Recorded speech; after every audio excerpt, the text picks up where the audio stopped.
A great book can change your life. Unfortunately, most entrepreneurs read a great book, feel a sense of excitement, then make the mistake of just grabbing another book to get their next dopamine hit, rather than taking action.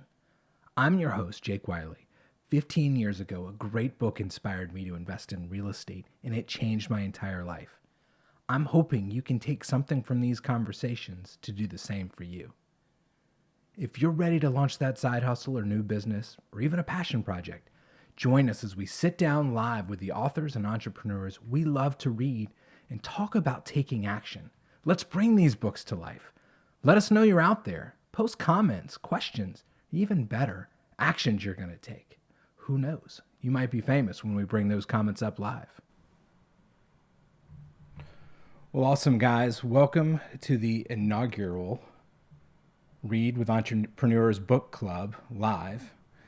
Today, I'm joined by Brian Burke. So Brian Burke is an author. He's also an extremely successful businessman, an entrepreneur himself, and that's why we're here, is to really learn from somebody that's kind of living the talk, right? It's not just a book. So Brian wrote the book, The Hands-Off Investor.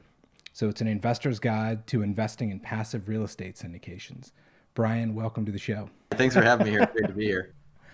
Well, awesome. Well, Brian, I want to, if you wouldn't mind, if you'll give our live audience out there, and by the way, if you guys are out there and you're watching this live, throw some comments at us. We actually can pull those up live, and if you've got some great questions for Brian along the way, we'd love to see them. But Brian, while we're kind of working through that, if you wouldn't mind, give us a little bit of background on you, Praxis Capital that you've been leading for a while, and kind of the genesis of the book. Yeah, I've started investing in real estate about 32 years ago when I was not long out of high school, and kind of grew a small real estate investment business over the years into a fairly large real estate investment business. Started out as a house flipper, buying, fixing up, and reselling single-family houses. And now our business has grown into one where we buy large apartment complexes, typically over 30 to $40 million in purchase price, and then we renovate them and operate them for a period of time, and then eventually resell them. So it's been quite an interesting ride.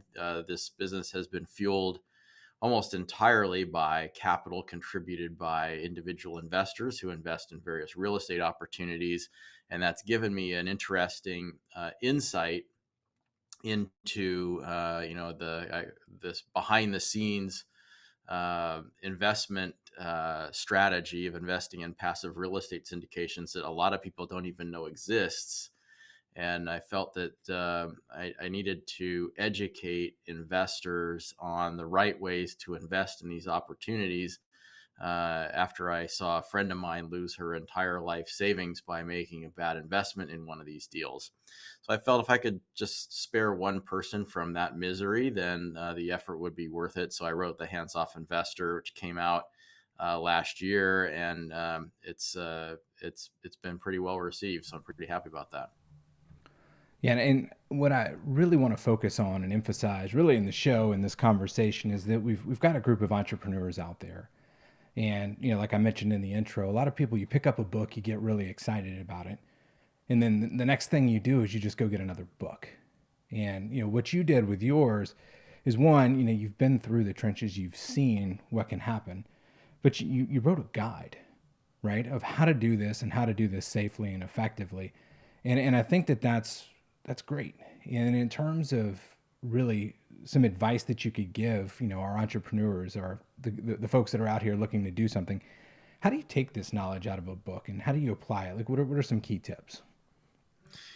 Yeah, that's a great question, because most people tend not to take the knowledge and apply it. They just say, "Well, that was entertaining, and I'm going to move on." Well, thing is, this book isn't particularly entertaining. It wasn't written to entertain people. It was written to educate people, and I would hope that people would dog ear pages, underline, highlight, put a paperclip on a page, whatever it is you need to do. But most importantly, uh, use the book as a reference guide. So after you've read through it and you're going out and looking to make an investment in a passive real estate syndication, and let's say you found an opportunity that looks interesting to you, that's being offered by a sponsor that you believe is worthy of you trusting with your hard-earned money, go back and pull out the book and start looking through some of the things that we talk about as it relates to underwriting and the numbers and that sort of stuff, and kind of compare what you're seeing in the book with what the investment sponsor is presenting to you, and see how they measure up. Yeah, I think you really hit a good point there. Is that it is kind of like a reference manual, right? There's chapters, and it's like here are all the various steps, and you kind of go in order, and you don't have to finish the whole book. But what I really like about the way you've written your book is it is actionable. And one of the things we've talked about in the past is there's certain books that get people to get off the couch and actually go do something, and then there's some that are just entertaining. And I think that there's an entrepreneur's mindset out there that people, you that are listening to this, one, keep sending your comments in, but if you're listening to this, you are an action taker. And, I guess give me some examples of people that I guess you've worked with, right, that have read your book, because I know that that's probably been part of the success that you've had, is they've read their book and they actually know how to come to you and have a conversation and engage. Where a lot of people just come in like, hey, I've got a bunch of money. What do I do with it, right? Yeah, and that in itself seems like a silly question. Like, I've got a bunch of money, what do I do with it? But you would be surprised. In talking with a lot of investors, that's almost exactly what they say is, hey, I've got this money to invest. How does this all work? So one of the things that I realized early on was that investors just weren't asking the right questions. Uh, I always thought, before I was really experienced in this industry, that people that made these investments knew exactly what they were doing. They asked all the right questions. They probably knew more than I did. But what I came to learn over time was that just wasn't the case. And people are throwing money around without really digging into the details that matter, or they just weren't asking the questions that matter. They maybe questions they thought should matter, but really weren't measuring the proper things. And so it was another one of the reasons why I wrote the book, is I felt like if I could give people some ideas of what to ask, maybe it helps them out and they can ask the right questions. And kind of a funny story, for people who buy the book directly from the publisher, they get some bonus content along with the book. And one of the bonus content pieces is a list of questions. And I think there's like 80 or 90 or 100 questions on there that you want to get answers to before making an investment into a passive real estate syndication. And we've probably had, I think on 4 or 5 occasions, we've had somebody contact us to invest and say like, hey, I've got some questions I want to get answers to. I'm going to send you the list. So they send me the list of the questions I wrote. So that I guess that's taking action though, right?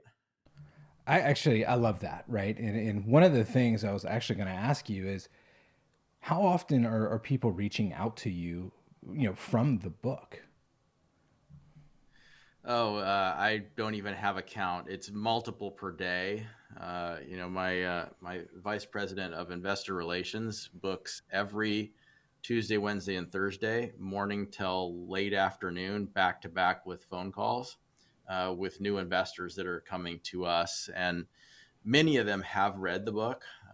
They might not be coming to us because of it, although I'm sure some of them are. There's some people out there would read this book and say like, wow, it really is a lot to learn. There's a lot to know, rather than, having to really know all of this and do my homework. Why don't I just invest with the guy that wrote the book? I mean, we certainly do get that from a lot of people, but I think they're applying it, more broadly to their entire base of investments. But I would certainly say that we get contacted frequently by people who have read it. Well, that's great, right? Because I think that you might be somewhat of an anomaly to a certain degree, and that there's a lot of authors out there that write a great book, right? And it is kind of an open door to start a conversation. And people aren't reaching out. They're kind of like, yeah, this is really great, thanks, and then they just kind of move on, to the next thing. But I really like to hear that you're getting engagement. And, for those of you who probably haven't read this book yet, I mean, it's a 300-page book, and it's chock full of steps, questions, due diligence, you name it. It's just a really, really impressive book. And it's clear that to get in the investing space, there's a lot of work that really needs to be done. I guess what are some other, one, funny stories from people reaching out to you? I'd love to, and I'm sure there's a few. Yeah, there's always a lot of those. We we get contacted by a lot of people that have a lot of individual interesting stories. But uh, what you said about the hard work part is really true, and kind of that is one of the funny stories is that people, they want to avoid the hard work, right? They think passive investing should be passive, and in a sense it is. Once you've made your selection and you've contributed your money and you've subscribed to an offering, it really is a passive investment from that point forward. But prior to making that investment, it's anything but passive, or at least it should be anything but passive, because that's the phase where you're going to be doing your due diligence, your homework.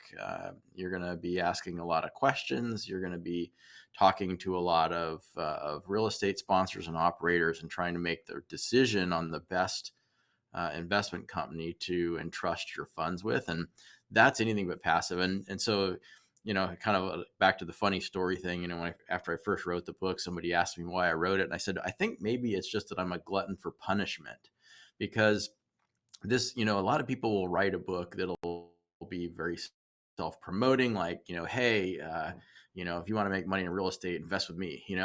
That's kind of the message in a lot of books. Or they might say something like, get rich quick, just invest in real estate, and the top wealth in the world is all made through real estate, and they're selling this whole concept of real estate.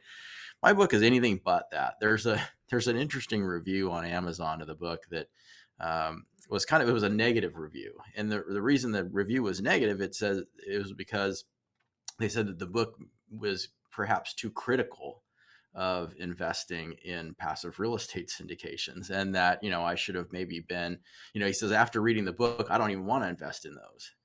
And that, to me, that means mission accomplished, because really the book wasn't intended to promote the concept. It wasn't intended to promote us as a company. It was intended to educate people. And this is a business that carries real risk. And if you don't talk about it and inform people what those risks are and give them some pathways to mitigate those various risks, then I haven't done my job as an author. So in the respect of being a glutton for punishment, it made my life a little bit more difficult in some sense, because now I'm going to be asked more difficult questions than I might have been in the past, right? I have to pass all the tests that I wrote and created and gave people these tools.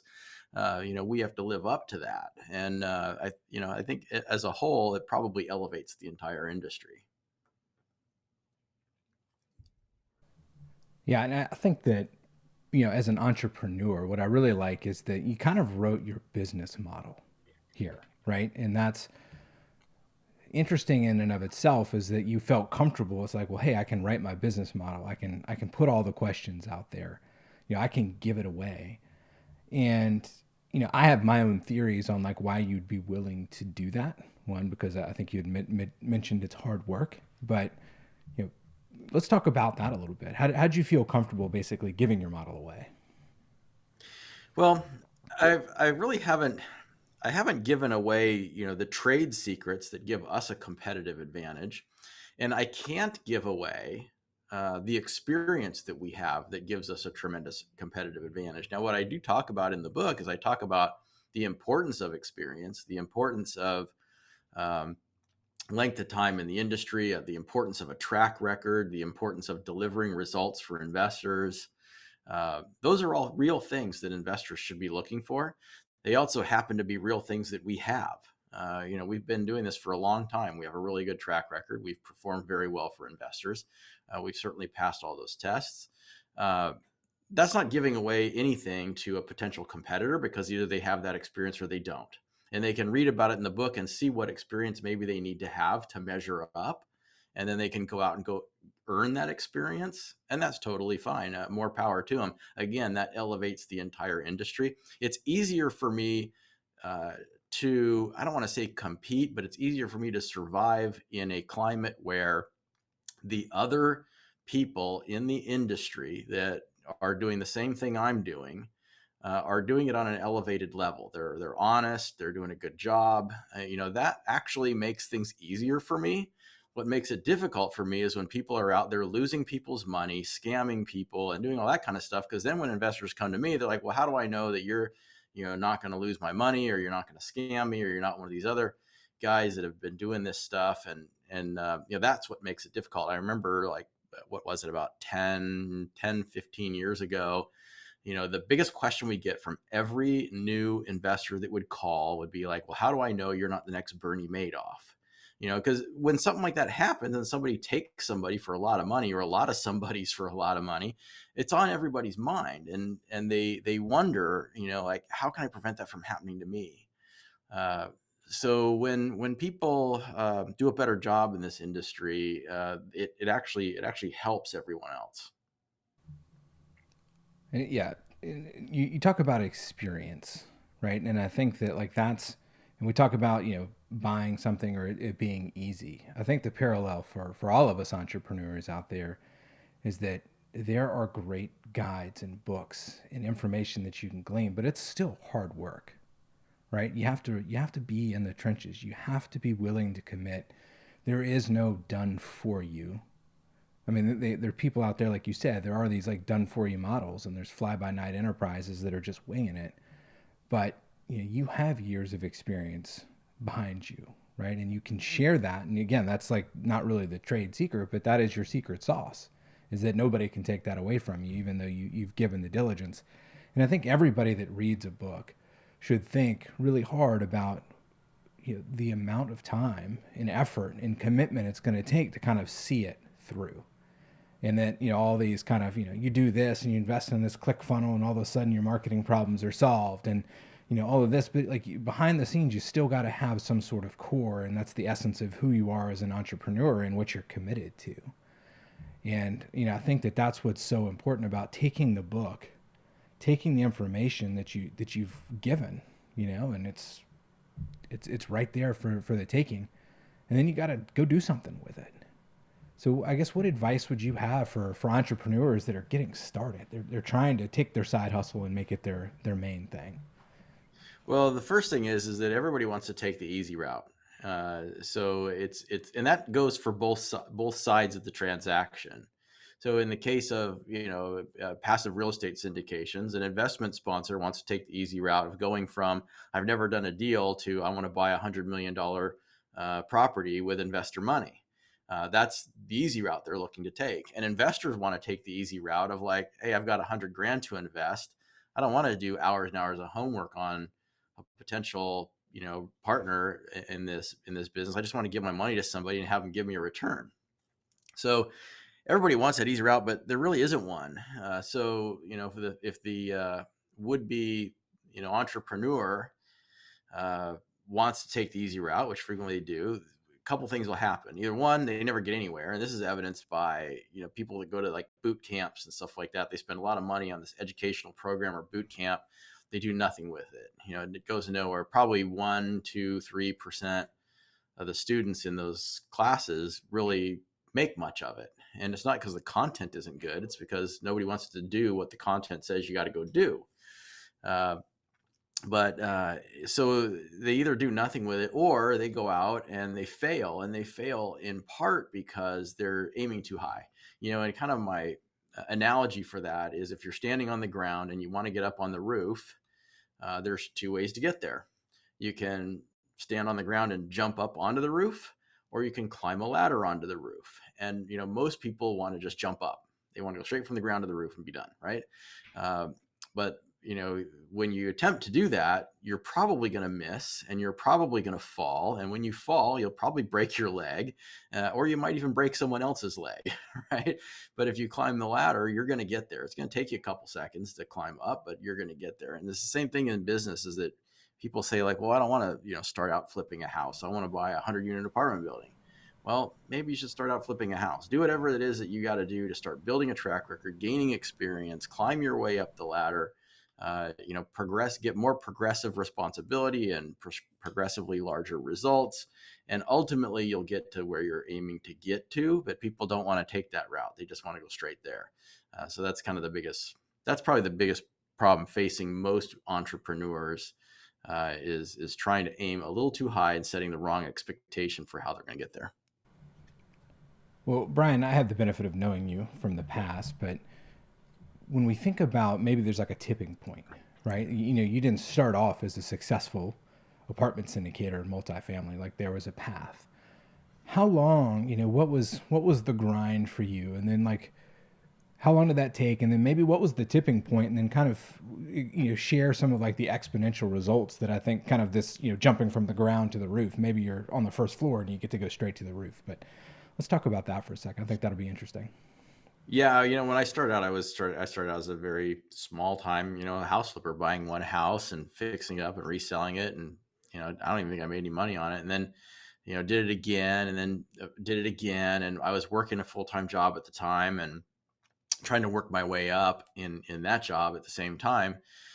And it took probably about 9 years before I got to the point where, well, actually, it's about 9 years before I got to the point where I could kind of like put a lot more emphasis on the business, and like, because it started to grow enough where, okay, now it's actually making money. It took a long time. And about 2 years or 3 years after that, I finally got to the point where, okay, I felt like I was doing enough, that the job was getting in the way of the business and that I could replace the income if I went full time. I had also gained the trust of enough people that I could get just enough funding to actually grow the business to the point that would actually allow it to make enough money to do that. And so that's when I, hung up the job and kind of, went in with both feet. And I took probably about another 5 or 6 years of, just very small incremental growth to get to the point where I was doing a couple dozen houses a year. And then all of a sudden the economy just completely collapsed. And, at that point I was like, well, okay, now I don't have the security of my job. I've just got this real estate business, and, the real estate market's going into the toilet. And, what am I going to do? I could either go hide under a rock, or I could grow my way out of it. And so that's what I did. I decided that was actually the time to grow, which was counterintuitive, really. And I think that's where a lot of people make the mistake is, when they're faced with an adversity like that, they just go, oh, this isn't working, I'm giving up. But instead I said, this is my moment. And that's when I flipped the switch and grew tremendously over the next 4 years. Absolutely grew tremendously, and never stopped growing since then, actually. And it's been about 13, 14 years. We've been doing nothing but growth. So it's slow and it takes time, but it also takes the guts to go against the grain and against your instinct sometimes, to go all in when it seems like that's probably the worst time. I really love that story, right? Because we go back to it. So it's 9 years to kind of just get your footing, 4 years of really establishing your base, and then a crash, and then a double down, right? Or a triple down, whatever you want to say. Good chips are all in. And then it's really taken off from there. And, 4 years of just real good growth. And then now another, 10 years on top of that. But, the moral of the story is it took a while, right? To get started. But like where you are now in terms of like, where you started, and like if you were just in the regular W-2 path, you wouldn't be anywhere close. And that's where I think entrepreneurs get stuck, right? Is like the moment it starts getting hard, we back off, right? We're like, oh, maybe this wasn't meant to be. And you just got to persevere. And to your point earlier about like you go to a seminar, you go to these clubs or whatever, and people give you the ingredients. You just got to go home and you got to stir and you got to follow the recipe. And at some point it gets hard. And a lot of people just quit. And I think that I've heard this a million times, but I love the way you explained it, is that the point in time where it became really obvious that like maybe this isn't the right move was the time he said, I'm going all in, and it's just been gangbusters ever since. So I love that story. Yeah, that's also where I got the most motivation, right? Because, there's this old saying, I think it was Tony Robbins, is like, if you want to get off the island, burn the boats, because like you have no alternative. And that's kind of the point where I was at that moment. Is it's like, now I gave up, the steady government job. It's like, I have to make this work. That was when I was really motivated. You could shave 9 years off my story simply by beginning with the motivation I had at that point in time. Because before that, I didn't have the motivation. I had the steady job with, holiday pay and all that kind of stuff. I had that. I had the paid vacation and, the medical benefits, and, I was working my way up the ladder, so to speak. And, I felt like I didn't have the level of motivation that would say, you have to go all in and double down right now. Instead, it was like, yeah, I'm doing all right. And I enjoy doing this real estate thing on the side and so on and so forth. And so I probably wasted 9 years. I mean, if I would have had like this must work and it must work right now 9 years sooner, I probably could have shaved, that 9 years off of this whole story. So anybody that's listening could go like, well, geez, it doesn't have to take 30 years, but it's going to take 10. It's just gonna. And if you think it's going to take 1 or 2, then you're probably going to get disappointed. And that's probably when you'll give up. Yeah, I think that is the point. But, step one, you have to do something, right? It's just not enough to read or go to the seminar. You can't just spend money on this stuff, because that's, I'm guilty of it. I've done it a bunch, spent money on a course, a boot camp, a coach, and then didn't do much with it, right? And it's like I'm left with, well, that didn't work. There's a million excuses. And really the reality is, I think is exactly what you're telling me, is that I had some comfort. It's like, well, like if this gets a little bit rough, like I'll just kind of stick where I am because it's fine. And I didn't even give myself a chance. And then the times that I did, where I went all in, and I'm, there's a lot of, I've got gray hair now because there's nights where I didn't sleep, and, not wondering where we're going to pay the mortgage next month because I was all in on a business idea, and like that turned into a business I sold, right? Like those are the things that really changed my life. But you have to, right? You have to jump in with both feet, and you got to see it through. But, step one is you take a book, which is why we're here talking, and you take action, and then you got to be patient. Well, Brian, this has been an awesome conversation. I know I've kept you to time, but any parting advice and where we can connect with you? Well, I think, parting advice is, if you are looking to invest passively in real estate, consider your pre-investment period anything but passive. Take your time to make a wise decision on who you're investing with, because it's much more important than what you're investing in. Get educated prior to throwing your money out there, or you might be throwing your money away. Getting in touch with me is pretty easy. You can visit our website at praxcap.com. It's praxcap.com.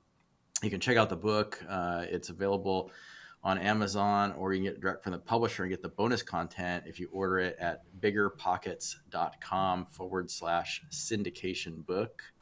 And you can also follow me on Instagram at Investor Brian Burke. Awesome. Well, Brian, thanks again for being on the show, and thanks for being, the inaugural guest. I thought this was a great conversation, and I know the group's going to get a lot out of it. So thank you. You're very welcome. Thanks for having me here. I hope you've enjoyed the conversation, and most importantly, inspired you to take some action. Keep the comments coming. This is your host, Jake Wiley, signing off. We'll see you next time.